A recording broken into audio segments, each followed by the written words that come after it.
Hello दोस्तों, healthy life में हम आपके लिए हेल्थ, फिटनेस और लाइफस्टाइल से जुड़ी कुछ महत्वपूर्ण जानकारी लेकर आते हैं।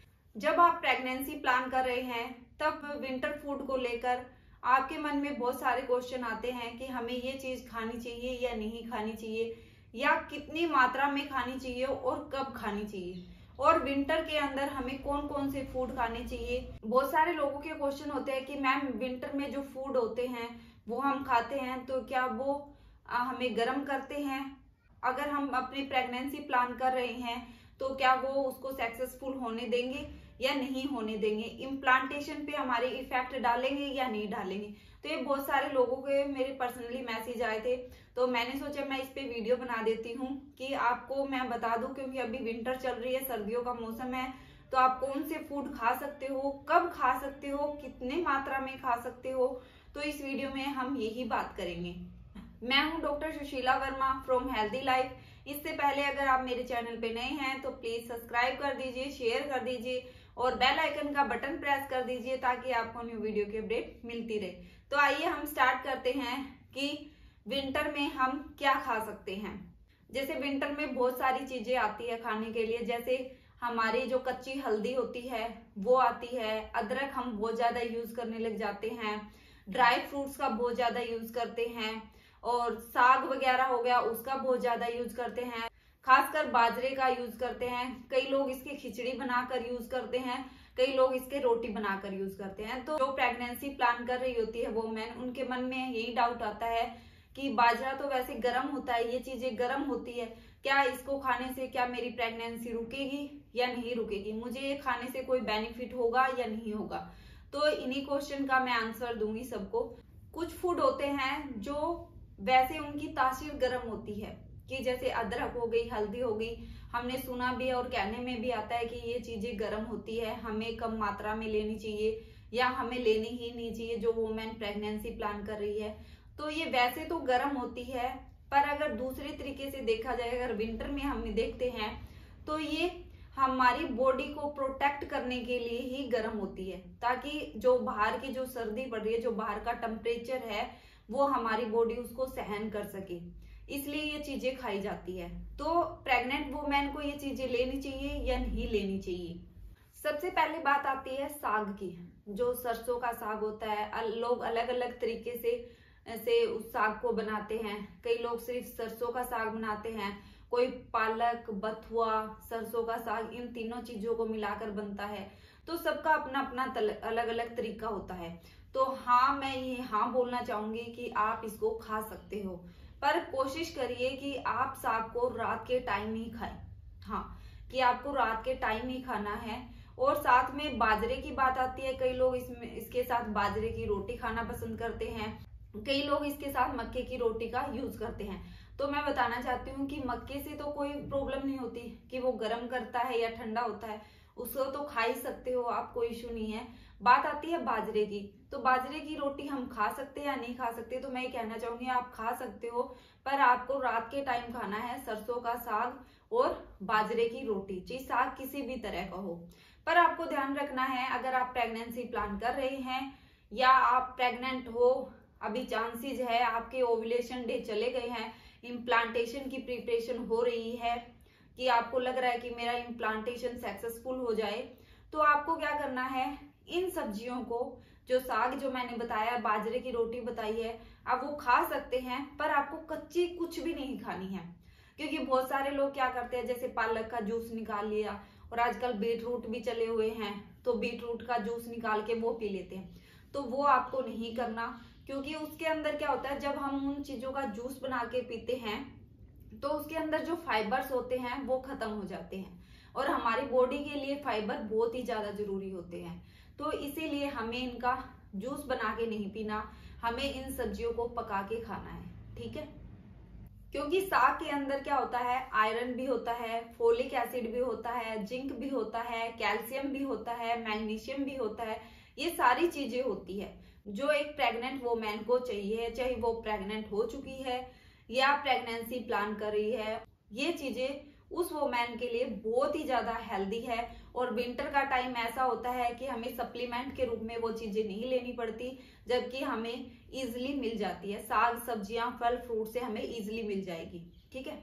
और ये किन चीजों में हेल्प करती है, जिनका पीरियड फ्लो बहुत ज्यादा होता है तो उसमें हेल्प करती है ये। जिन वोमेन्स को पीएमएस के सिम्टम बहुत ज्यादा आते हैं तो उनको भी कंट्रोल करती है। हीमोग्लोबिन की अगर कमी है, यानी कि खून की कमी होती है, तो उसको भी, हमारे खून को बढ़ाने में भी ये हेल्प करती है।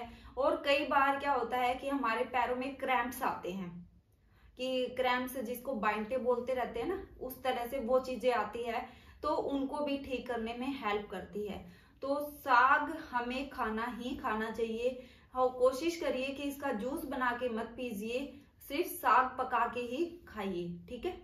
और जैसे मैंने बताया कि बीटरूट बहुत ज्यादा चले हुए हैं, पर लोग क्या करते हैं, उसका जूस बनाकर ज्यादा पीते हैं कि उसका जूस यूज कर लिया। पर आपको उसका जूस यूज नहीं करना है, क्योंकि उसमें मैं पहले ही बता चुकी हूँ कि फाइबर्स खत्म हो जाते हैं, तो उस जूस का कोई बेनिफिट नहीं होता, क्योंकि हमारी बॉडी के लिए फाइबर बहुत ही ज्यादा जरूरी होते हैं।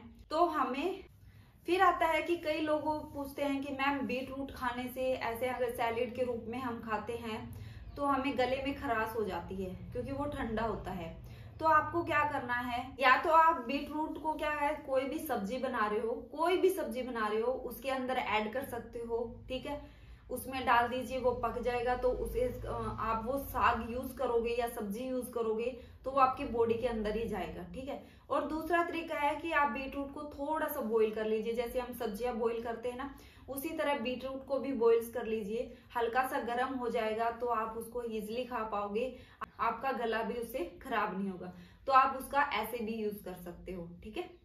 फिर बात आती है अदरक और हल्दी, जो सबसे ज्यादा हमारे माइंड में आता है कि ये बहुत ज्यादा गर्म होती है, क्योंकि बहुत सारे लोग इसको चाय में डालकर पीते हैं, दूध में डालकर पीते हैं, सब्जियों में डालकर खाते हैं, क्योंकि वो हमारी बॉडी के अंदर गर्माश पैदा करती है।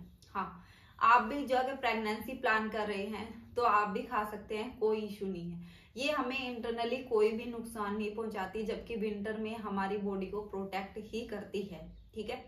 पर आपको लेनी कैसे है, आप जैसे मैंने अभी बताया, लोग चाय में, दूध में, सब्जी में डालकर लेते हैं, तो आप भी ऐसे ही ले सकते हैं। पर कई लोगों को आदत होती है कि मुझे ठंड बहुत ज्यादा लग रही है, ये हमें सर्दी खांसी जुकाम से बचाएगी, तो कई लोग इसकी ना ड्रिंक बना के पी लेते हैं, बोलते होते हैं ना काढ़ा बना के, तो लोग इस तरह से भी यूज कर लेते हैं। तो आपको इस तरह से यूज नहीं करना है, या तो इसको सब्जी में डालकर खाइए, ठीक है, या आप इसको चाय अगर पी रहे हैं तो चाय में डाल सकते हैं। अगर दूध भी पीने की आदत है तो दूध में भी अदरक का यूज कर सकते हैं, हल्दी का यूज कर सकते हैं, ठीक है।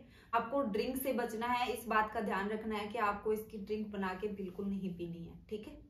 और बाकी आते हैं अचार और मूली, हाँ ये भी खा सकते हैं, कहीं ना कहीं आपकी बॉडी को ये फायदा ही करेगी, कोई भी नुकसान नहीं करेगी, जबकि आपके इम्यून सिस्टम को और भी स्ट्रोंग बना देती है, ठीक है। फिर बात आती है आंवला, कि कई लोग कच्चा आंवला भी खाते हैं, बहुत सारे लोग सब्जियां बनाकर खाते हैं, कई लोग अचार भी बहुत खाते हैं। तो आप 1 या 2 आंवले का यूज कर सकते हो, चाहे उसकी सब्जी बनाकर खाओ, कैसे भी, पर 2 आंवले से ज्यादा आपको यूज नहीं करना है, ठीक है। फिर बात आती है कि सर्दियों में बहुत सारे तरह के लड्डू बनते हैं हमारे घर में, ठीक है, क्योंकि कहते हैं ना सर्दियां तो खाने के लिए आती है तो ये सच भी है कि सर्दियां खाने के लिए आती है, क्योंकि सर्दियों में हमें इतने सारे ऑप्शन मिलते हैं खाने के लिए। जो वेट गेन करना चाहते हैं वो वेट गेन भी कर सकते हैं, जो वेट लॉस भी करना चाहते हैं वो वेट लॉस भी इजिली कर सकते हैं, यही मौसम होता है। तो बात आती है कि जैसे हमारे घर में क्या है, कई बार खजूर के लड्डू बनते हैं, कई बार फ्लैक्स सीड के, जो अलसी के बीज बोलते हैं, उसके भी बहुत सारे लोग लड्डू बनाते हैं, और गोंद हो गया उसके लड्डू बनाते हैं, चने के लड्डू बनाते हैं, अंजीर के लड्डू बनते हैं, ड्राई फ्रूट्स के लड्डू बनते हैं। तो हाँ, आप ये खा सकते हैं, कोई भी नुकसान नहीं करेंगे।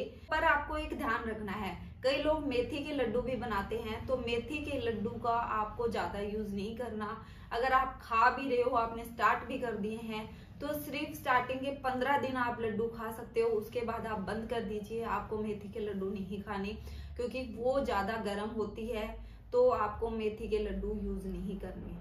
सिर्फ 15 दिन यूज कर सकते हो, उसके बाद में यूज नहीं करने। और जो बाकी लड्डू है किसी भी तरह के, जैसे मैंने बताए हैं ऑलमोस्टली यही घर में बनते हैं, तो आप एक लड्डू से ज्यादा इसका यूज मत कीजिए। सिर्फ आपको एक लड्डू खाना है, वो इनफ है, इससे ज्यादा आपको यूज नहीं करना, ठीक है। और इसके अलावा बहुत सारे लोग सीड्स भी खाते हैं, तो आप सीड्स का भी यूज कर सकते हैं। जैसे पंपकिन सीड आते हैं, सनफ्लावर सीड आते हैं, फ्लैक्स सीड भी आते हैं, तो आप इनका यूज कर सकते हो, कोई इशू नहीं है, ठीक है। और सीड साइकिलिंग भी करना चाहते हो तो लोग वो भी कर सकते हैं, जिनको कंसीव नहीं हो रहा हो, जिनको मेंसेस से रिलेटेड प्रॉब्लम आ रही है, तो वो सीड साइकिलिंग भी कर सकते हैं। सीड साइकिलिंग से रिलेटेड मैंने वीडियो भी बनाई हुई है, आप मेरे चैनल पे जाके देख सकते हो। पर इसका मतलब ये नहीं है कि मैम ने बताया कि सीड खा सकते हो तो जैसे मन किया जितनी बार भी किया उतने सीड खा सकते हैं, ऐसा नहीं करना। आपको मॉडरेट अमाउंट में सीड लेने हैं, कि ना ही वो ज्यादा हो ना ही कम हो, थोड़ी सी क्वांटिटी हो, इतना सा हो बहुत है, इनफ है। ज्यादा नहीं लेना आपको कि थोड़े थोड़े सीड सारे मिक्स करके खा लिया आपने, ठीक है।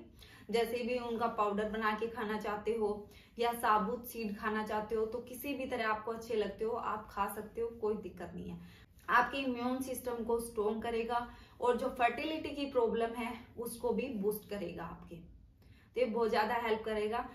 अगर फिर भी आप अपना वेट लॉस करना चाहते हो, या कई वोमेन्स को क्या होती है थायराइड की प्रॉब्लम होती है, वेट इतना ज्यादा गेन हो जाता है और वो वेट कम नहीं कर पाते, उससे क्या होता है उनकी प्रेगनेंसी में बहुत ज्यादा दिक्कत आती है, ठीक है।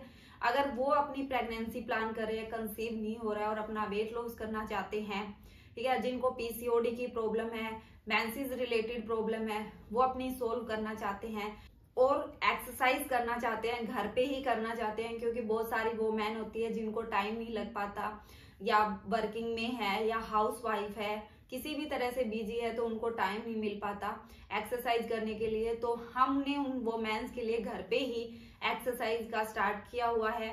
आप ऑनलाइन क्लासेस ज्वाइन कर सकते हो वेट लॉस के लिए, या फैटी लीवर है, पीसीओडी की प्रॉब्लम है, थायराइड रिलेटेड प्रॉब्लम है, आपको उसमें वेट लॉस करना है आपको, तो आप डाइट चार्ट ले सकते हो। मेरे पास बहुत सारे कोचेस भी हैं जो आपको गाइड भी करेंगे और अच्छे से आपको समझाएंगे भी कि आपको क्या क्या चीजें लेनी चाहिए, जो आपके प्रेगनेंसी में बहुत ही ज्यादा हेल्प करेगी। हमारी बॉडी के अंदर बहुत सारी चीजों की कमी होती है, ना कि ये नहीं है कि हम सिर्फ खाना पीना अच्छा खा रहे हैं, क्योंकि हम सोचते हैं कि हम तो खाना पीना अच्छा खा रहे हैं फिर हमारी बॉडी के अंदर कमी कैसे हो सकती है, नहीं। क्योंकि आजकल का इन्वायरमेंट हो गया है, हमारा खाना पीना ऐसा हो गया है, क्योंकि सारी चीजें प्योर नहीं आती, ठीक है, क्योंकि वो टाइम से पहले ही तैयार हो जाती है। तो आप सबको भी पता होगा कि अगर कोई चीज टाइम से पहले तैयार हो गई है, किसी ना किसी केमिकल से तो जरूर बनी होगी। तो हम खाने में तो अपने अकॉर्डिंग बहुत अच्छा खा रहे हैं, हरी सब्जियां खा रहे हैं, जूसेस पी रहे हैं, फल फ्रूट्स खा रहे हैं, पर वो एक्चुअली में क्या होता है हमें हाफ क्वांटिटी भी उसकी अच्छे से नहीं मिल पाती। जो हमें विटामिन मिनरल्स न्यूट्रिएंट्स सब मिलने चाहिए वो नहीं मिल पाते। तो अगर आपकी बॉडी के अंदर भी आपको लग रहा है उस वजह से प्रेगनेंसी कंसीव नहीं हो रही है, तो आप हमें दिए हुए नंबर पे कांटेक्ट कर सकते हैं। और साथ में मैंने एक हेल्थ टॉक ग्रुप क्रिएट किया हुआ है जो फ्री ऑफ कॉस्ट है, आप इजीली ज्वाइन कर सकते हो। इससे रिलेटेड अगर आपको कोई प्रॉब्लम है तो आप मुझे उसमें मैसेजेस कर सकते हो। उससे रिलेटेड या तो मैं आपके लिए वीडियो बनाकर लेकर आऊंगी, या आपका वीडियो से सॉल्यूशन नहीं होता, वैसे अगर आपको गाइड करना पड़ा डाइट चार्ट से रिलेटेड, एक्सरसाइज से रिलेटेड, तो वो भी मैं आपको समझा पाऊंगी। वो कंसल्टेंसी फ्री रहेगी, आपको समझाने के कोई भी चार्जेस नहीं होंगे, ठीक है। तो आप ये चीजें अगर लेना भी चाहती है, डाइट चार्ट वगैरह एक्सरसाइज करना चाहती है, तो भी आप मुझे मैसेजेस कर सकती हैं। और हेल्थ टॉक ग्रुप भी आप इजिली ज्वाइन कर सकती है। फिर भी इससे रिलेटेड अगर आपके कोई क्वेश्चन हो, अगर आप कुछ पूछना चाहते हो, तो मुझे कमेंट बॉक्स में मैसेज कर सकते हो, या मेरा ग्रुप ज्वाइन कर भी मुझे मैसेजेस कर सकते हो। मैं आपका रिप्लाई जरूर करूंगी। मिलते हैं जल्दी ही नेक्स्ट वीडियो में, तब तक के लिए अपना ध्यान रखिए।